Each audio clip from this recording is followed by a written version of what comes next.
بدلے میں اس کو ایک تھپڑ مارنا، یہ دین اسلام کا ایک مزاج ہے کہ اگر کہیں پہ معاف کرنا کسی کے لیے بہتر ہے تو اسے معاف کر دینا چاہیے۔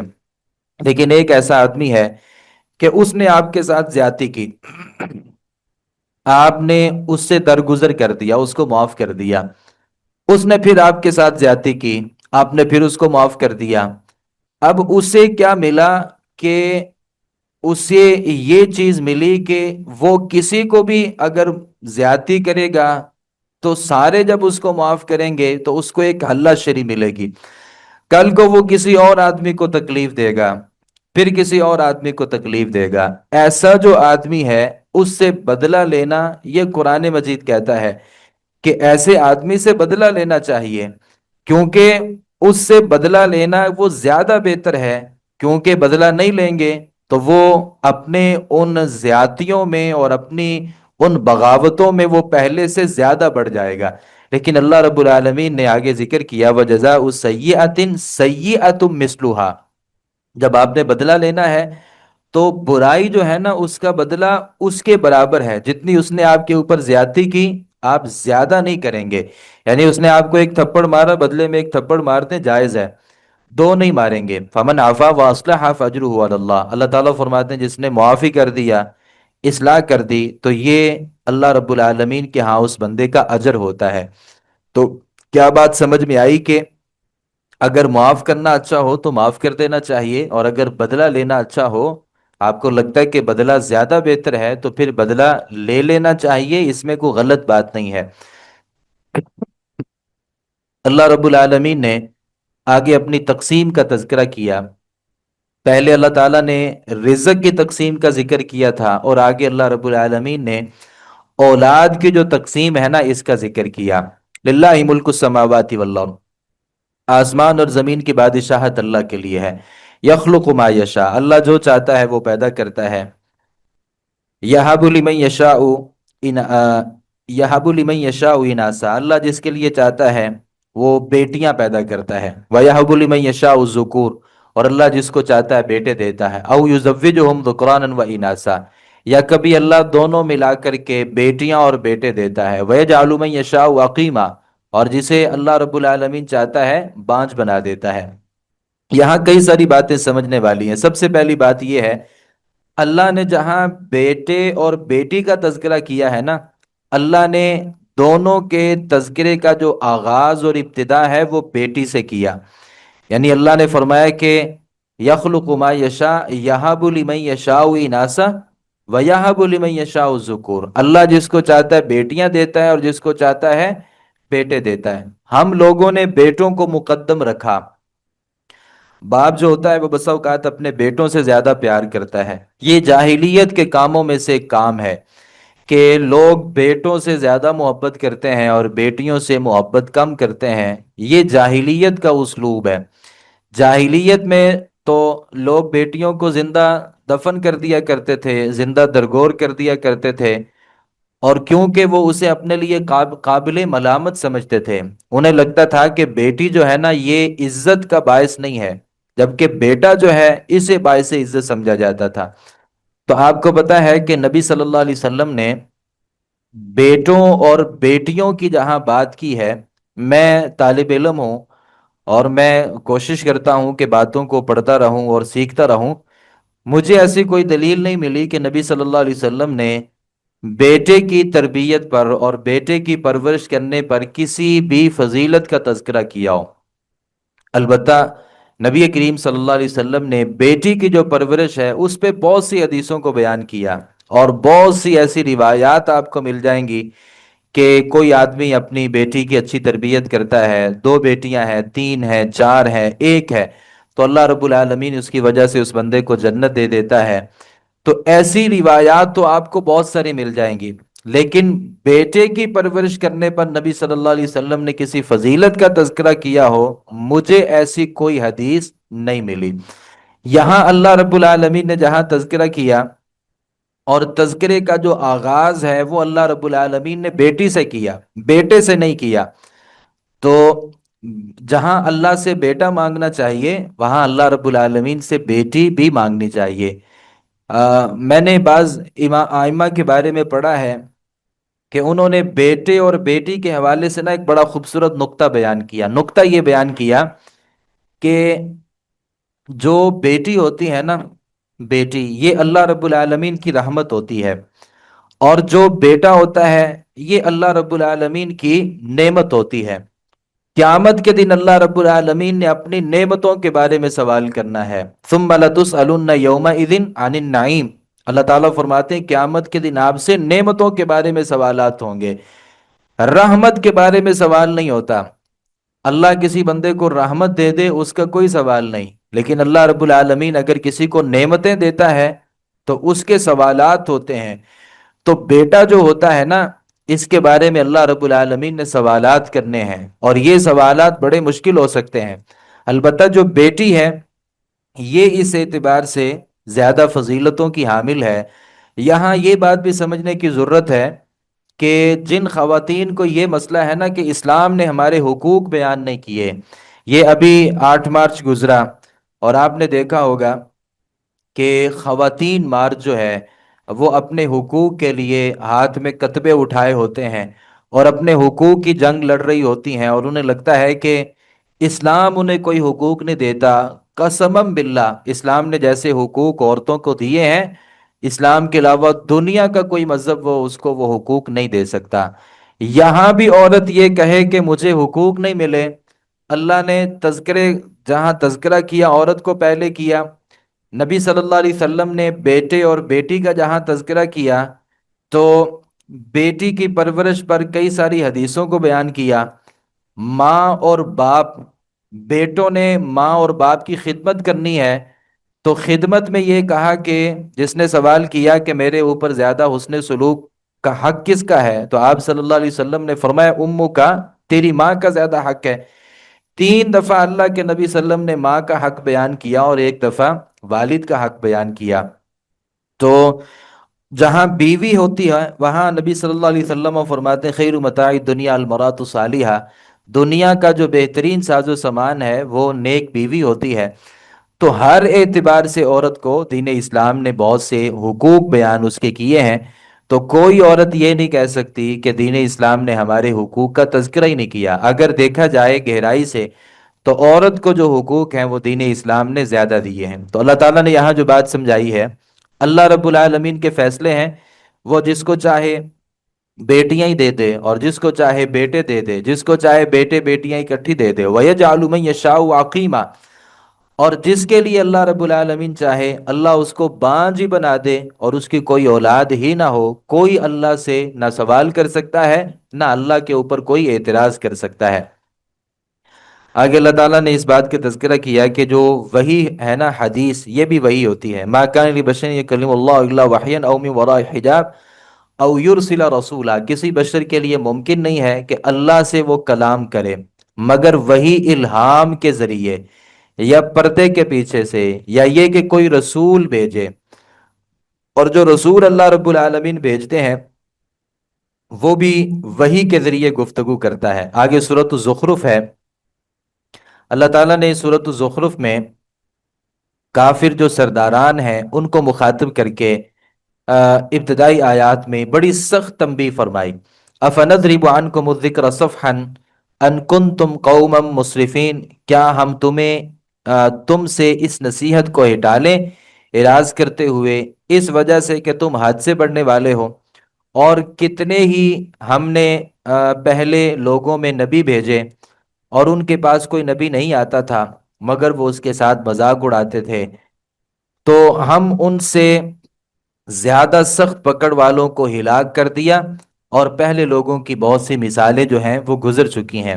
یعنی کافر لوگ کہتے تھے یہ قرآن ہمیں پسند نہیں، اور اس میں جو باتیں ہیں، احکامات ہیں، وہ ہمارے نزدیک پسندیدہ نہیں ہیں۔ تو اللہ تعالیٰ فرماتے ہیں کیا تمہارا خیال کرتے ہوئے ہم یہ قرآن تم سے ہٹا لیں اور تمہاری وجہ سے اس قرآن مجید کو تبدیل کر دیں، اور تمہاری وجہ سے اس قرآن مجید کے جو احکامات ہیں ان کو بدل کے رکھ دیں؟ آج بھی بہت سے لوگ ایسے ہیں کہ انہیں یہ لگتا ہے کہ مولوی جو ہے نا وہ ہماری مرضی کے مسائل بیان کریں، اور مولوی صاحب وہ مسئلے بیان نہ کریں جو ہماری مرضی کے خلاف ہیں۔ ظاہر ہے جو بندہ سودی کاروبار اور سودی لین دین میں پھنسا ہوا ہے نا، وہ نہیں چاہتا کہ مولوی صاحب کبھی بھی سود کے اوپر گفتگو کریں۔ جو جھوٹا ہے وہ چاہے گا کہ مولوی صاحب کبھی جھوٹ کے اوپر بات نہ کریں۔ کافر بھی یہی چاہتے تھے کہ نبی جو ہے نا وہ ہمارے خلاف کوئی بات نہ کرے، اور قرآن مجید ہمارے خلاف کوئی بات نہ کرے۔ تو اللہ تعالیٰ فرماتے ہیں کیا تمہاری وجہ سے ہم اس قرآن مجید کو ہی ہٹا لیں، یا اس کو تبدیل کر دیں، یا اس میں جو احکامات ہیں وہ تمہاری مرضی کے مطابق رکھیں؟ ایسا نہیں ہوگا۔ یہ قرآن لوگوں کی مرضی کے مطابق نہیں ہے، بلکہ یہ اللہ کی منشا ہے اور اللہ رب العالمین کی مرضی کے مطابق ہے۔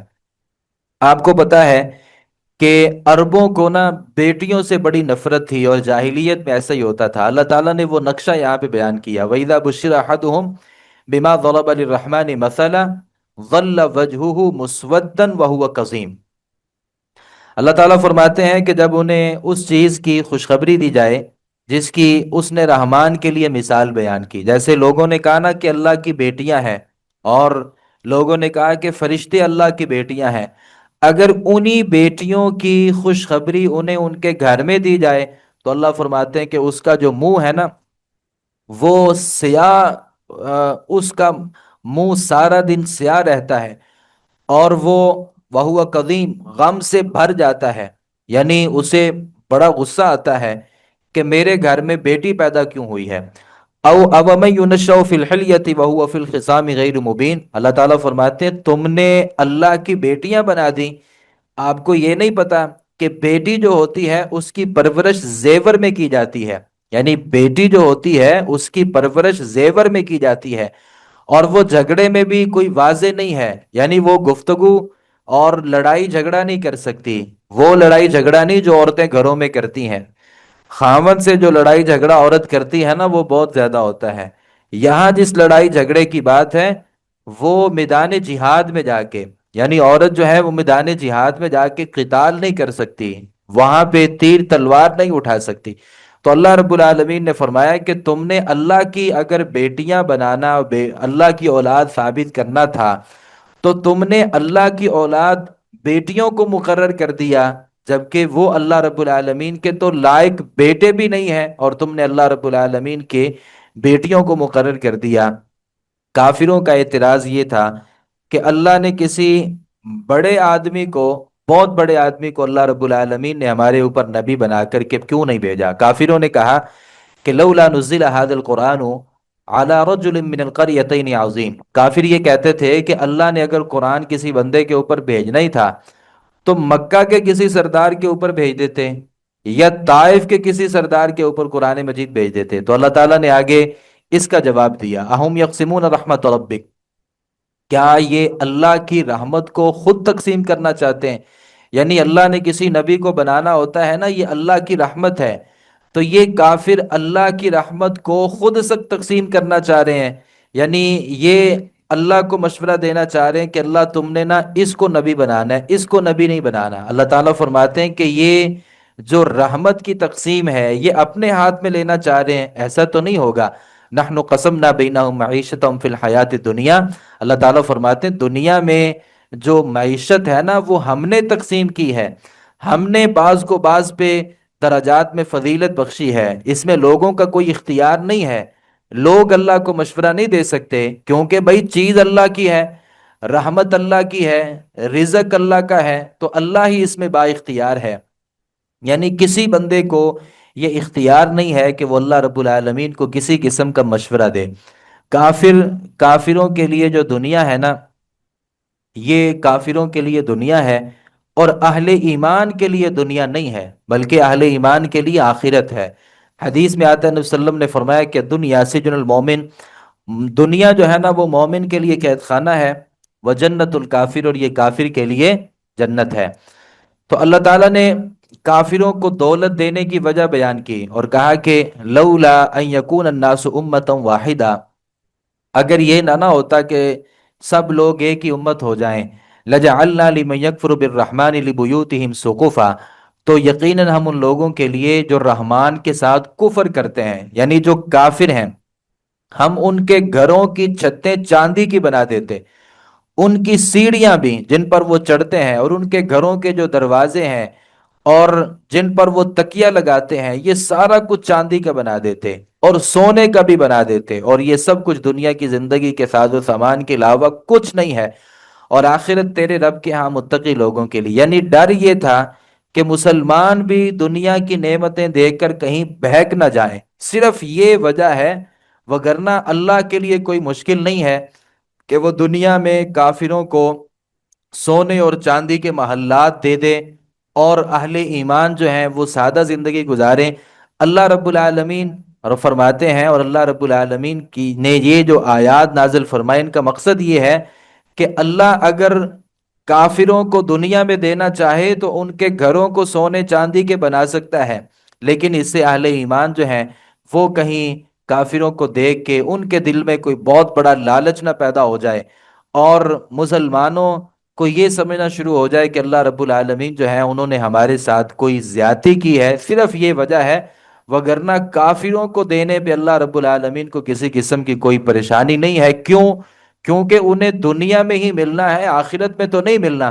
البتہ جو اہل ایمان ہیں، اللہ رب العالمین نے ان کے لیے آخرت میں بہت بڑے اجر تیار کر کے رکھے ہیں۔ آگے سورۃ الدخان ہے۔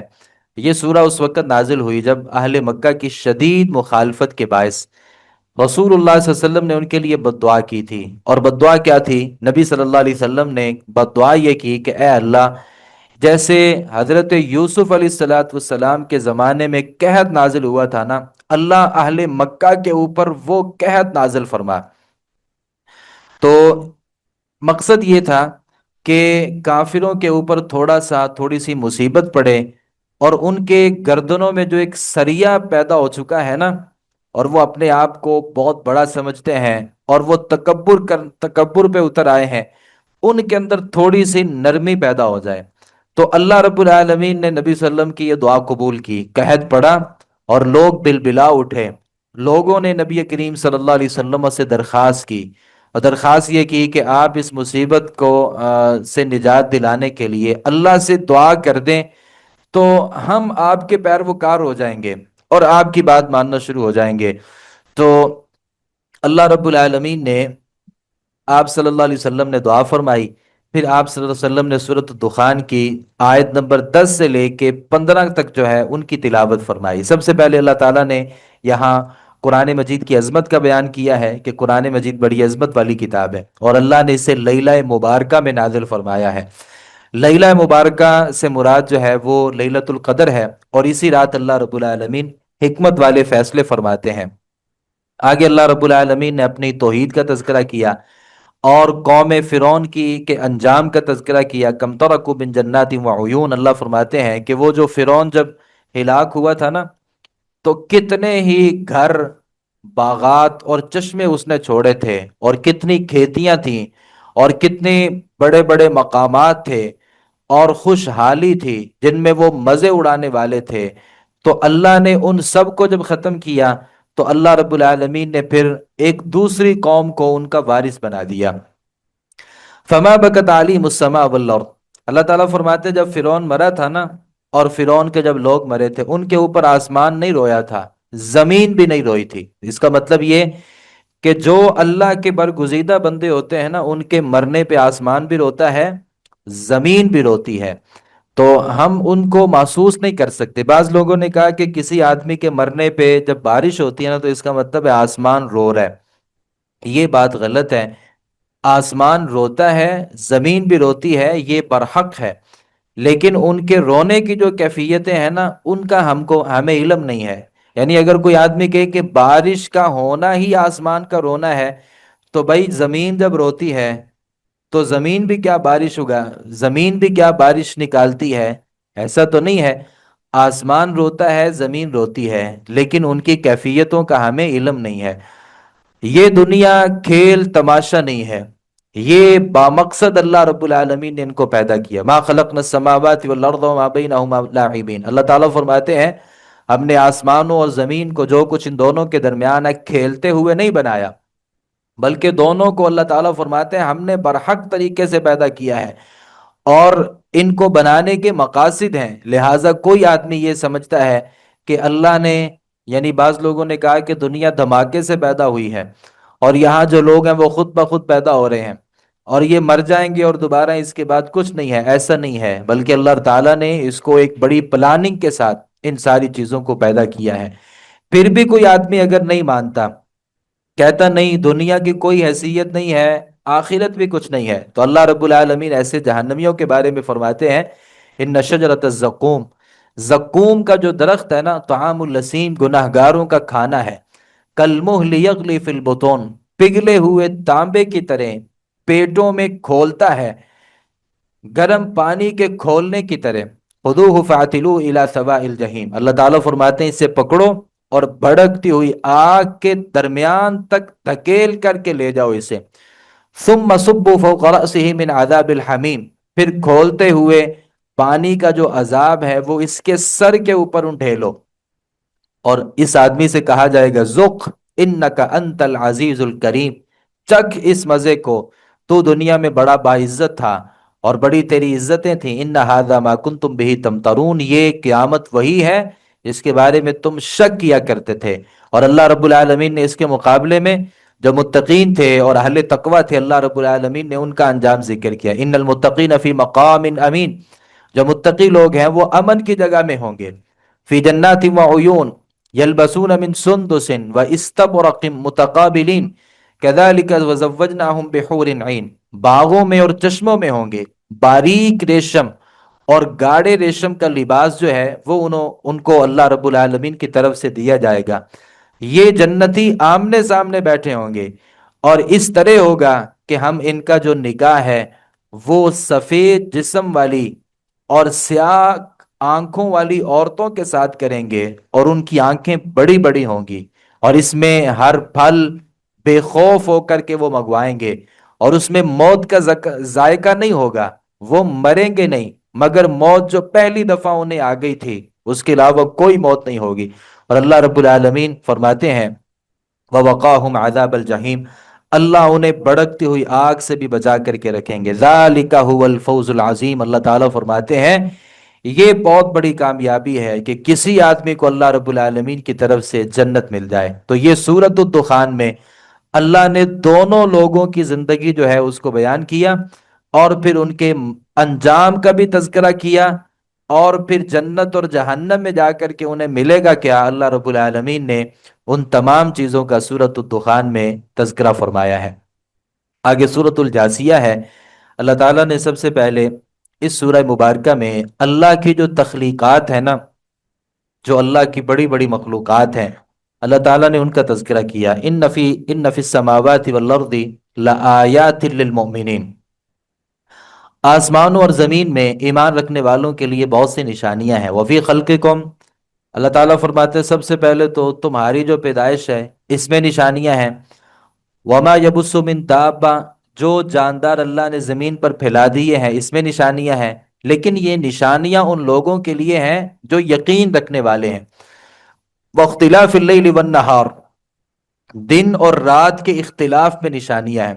وما انزل اللہ من السماء من رزق، جو اللہ نے آسمان سے رزق اتارا ہے اس میں نشانیاں ہیں. فاحیا بہ الارض بعد موتها، کہ اللہ اس آسمان سے برسنے والی بارش کے ذریعے مردہ زمین کو زندہ کرتا ہے. وتصریف الریاح، ہوا کا جو ہیر پھیر ہے، ہوا چلتی ہے اور وہ چلتی چلی جاتی ہے، اس میں اللہ رب العالمین کی نشانیاں ہیں. تو یہ ساری نشانیوں کا تذکرہ کرنے کے بعد اللہ تعالیٰ فرماتے ہیں تلک آیات اللہ نتلوها علیک بالحق، یہ اللہ کی آیات ہیں جو ہم آپ کے اوپر برحق طریقے سے پڑھتے ہیں. فبأي حدیث بعد اللہ وآیاتہ یؤمنون، تو اللہ تعالیٰ فرماتے ہیں پھر اللہ کی اور کون سی ایسی آیات ہیں اور کون سی ایسی نشانیاں ہیں جس کو دیکھ کر کے آپ ایمان لاؤ گے. یعنی اپنے آپ کو دیکھو، آسمان زمین کی خلقت کو دیکھو، رات دن کے اختلاف کو دیکھو، اور مردہ زمین کے زندہ ہو جانے کو دیکھو، اور پھر ہواؤں کے چلنے کو دیکھ کر کے آپ کو اللہ رب العالمین کی عظمت کا ادراک ہونا چاہیے، اور اللہ رب العالمین کی جو نشانیاں ہیں ان کو دیکھ کر کے آپ کو اللہ کا تعارف ہونا چاہیے، اور آپ کو اللہ رب العالمین کے اوپر ایمان لانا چاہیے. اس کے بعد اللہ رب العالمین فرماتے ہیں وَيْلٌ لِّكُلِّ أَفَّاكٍ نَّسِيمٍ، بڑی ہلاکت ہے ہر سخت جھوٹے آدمی کے لیے اور گناہگار کے لیے۔ جو جھوٹا ہے، ویسے گناہگار بھی جھوٹا ہوتا ہے اور جھوٹ بولنا بھی گناہگاری ہے، لیکن اللہ نے دونوں کو الگ سے بیان کیا۔ جھوٹ بولنا بہت بڑا گناہ ہے۔ یسمع آیات اللہ تتلیٰ علیہ، اللہ تعالیٰ فرماتے ہیں جو اللہ کی آیات سنتا ہے اور جب کہ اس کے سامنے پڑھی جاتی ہیں، پھر وہ کیا کرتا ہے؟ ثم یصر مستکبرا، پھر وہ تکبر کرتے ہوئے اس کے اوپر اڑا رہتا ہے، ایسے لگتا ہے کأن لم یسمعها، جیسے اس نے سنا ہی نہیں ہے۔ فبشروا بعذاب علیم، اللہ فرماتے ہیں ایسے گناہگار بندے کو جو قرآن حدیث سنتا ہے اور اسے بتایا جاتا ہے کہ یہ تمہارے اندر جو خامی ہے یہ غلط ہے، یہ تمہاری عادت بھی غلط ہے، یہ تمہارا کام بھی برا ہے، لیکن وہ کیا کرتا ہے؟ چشم پوشی کرتا ہے، ایسے محسوس کرواتا ہے جیسے میں نے کسی بات کو سنا ہی نہیں، اور تکبر کرتا ہے۔ اللہ تعالیٰ فرماتے ہیں ایسے بندے کو سخت اور دردناک قسم کے عذاب کی بشارت دیجیے۔ وَإِذَا عَلِمَ مِنْ آيَاتِنَا شَيْئًا اتَّخَذَهَا هُزُوًا، اور اگر اسے کوئی چیز کا پتہ چل ہی جاتا ہے نا دین کے کسی مسئلے کا، اور وہ علم حاصل کر لیتا ہے، تو پھر وہ کیا کرتا ہے؟ اس مسئلے میں وہ مذاق کرتا ہے، یعنی دین کے مسائل میں اور دین کے احکامات کا وہ مذاق اڑاتا ہے۔ اللہ تعالیٰ فرماتے ہیں اولئک لہم عذاب مہین، ایسے لوگوں کے لیے اللہ رب العالمین کے ہاں رسوا کرنے والا عذاب ہے۔ اللہ تعالیٰ نے ان کے لیے رسوا کرنے کا عذاب جو ہے وہ مقرر کیا ہے۔ آگے اللہ رب العالمین نے بیان کیا بنی اسرائیل کے منصب نبوت سے جو معزولی ہے نا، اللہ رب العالمین نے اس کو بیان کیا۔ آغاز والی صورتوں میں بار بار اس بات کا اعلان کیا گیا تھا کہ بنی اسرائیل کو نبوت کے منصب سے معزول کر کے بنو اسماعیل کے جو نبی کریم صلی اللہ علیہ وسلم ہے نا، اللہ رب العالمین نے ان کو یہ منصب عطا کیا ہے۔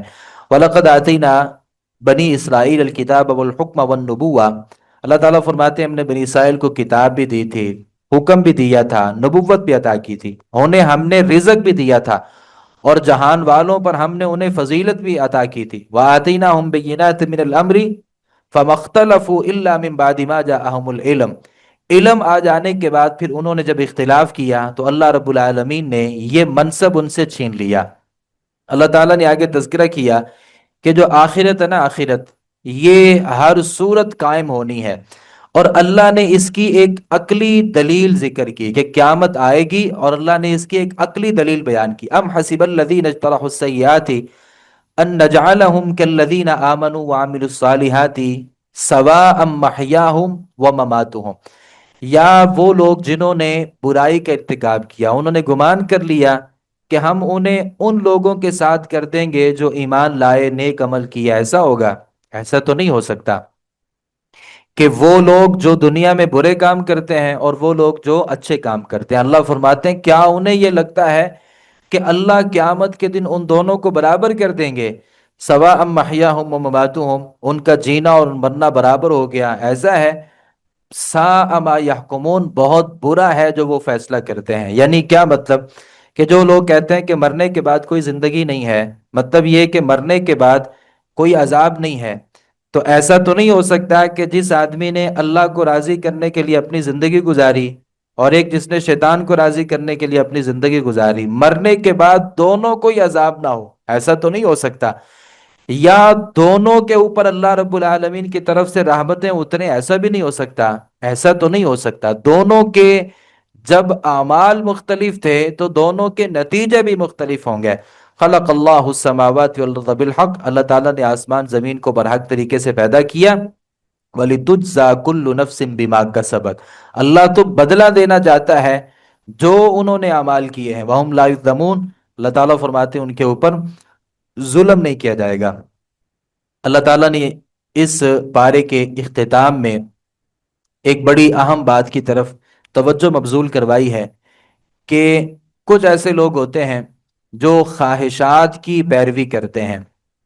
اللہ تعالیٰ نے ہمیں جو تخلیق فرمایا ہے اور یہ باور کروایا ہے کہ ہم سب اللہ کے بندے ہیں، لہٰذا ہمارے اوپر اللہ کی اطاعت جو ہے وہ فرض ہے۔ اس لیے کسی بندے کے لیے جائز نہیں ہے کہ وہ اللہ کی منشا کے خلاف اپنی خواہش کی پیروی کرے۔ یہ کسی چونکہ ہم اللہ کے غلام ہیں نا، اور غلام اپنی مرضی نہیں کر سکتا۔ جو غلام اپنی مرضی کرتا ہے مالک اس کے اوپر سختی کرتا ہے۔ ہم اللہ کے غلام ہیں اور اللہ ہمارا مالک حقیقی ہے۔ افرأیت من اتخذ الہہ ہوا، اللہ فرماتے ہیں آپ نے اس آدمی کی طرف دیکھا جس نے اپنی خواہش کو اپنا معبود بنا لیا۔ چاہیے تو یہ تھا کہ اللہ کو اپنا معبود بنایا جاتا، لیکن اس نے کیا کیا؟ اتخذ الہہ ہوا، اس نے اپنی خواہش کو اپنا معبود بنا لیا۔ وَأَذَلَّهُ اللَّهُ عَلَىٰ علم، اللہ نے اسے علم کے باوجود گمراہ کر دیا۔ وَخَتَمَ عَلَىٰ سَمْعِهِ وَقَلْبِهِ، اس کے کانوں پر اور اس کے دل کے اوپر مہر لگا دی۔ وَجَعَلَ عَلَىٰ بَصَرِهِ غِشَاوَةً، اور اس کی آنکھوں کے آگے پردہ آ چکا ہے، اور دل بھی کام نہیں کر رہا اور سماعت بھی کام نہیں کر رہی۔ آنکھ جو ہے وہ حق بات کو دیکھنے کے لیے تیار نہیں ہے۔ کیوں؟ کیونکہ اس نے اپنی خواہشات کو اپنا معبود بنا لیا۔ جس بندے نے اپنی خواہش کو اپنا معبود بنا لیا ہے، قرآن اس کے اوپر اثر نہیں کرتا۔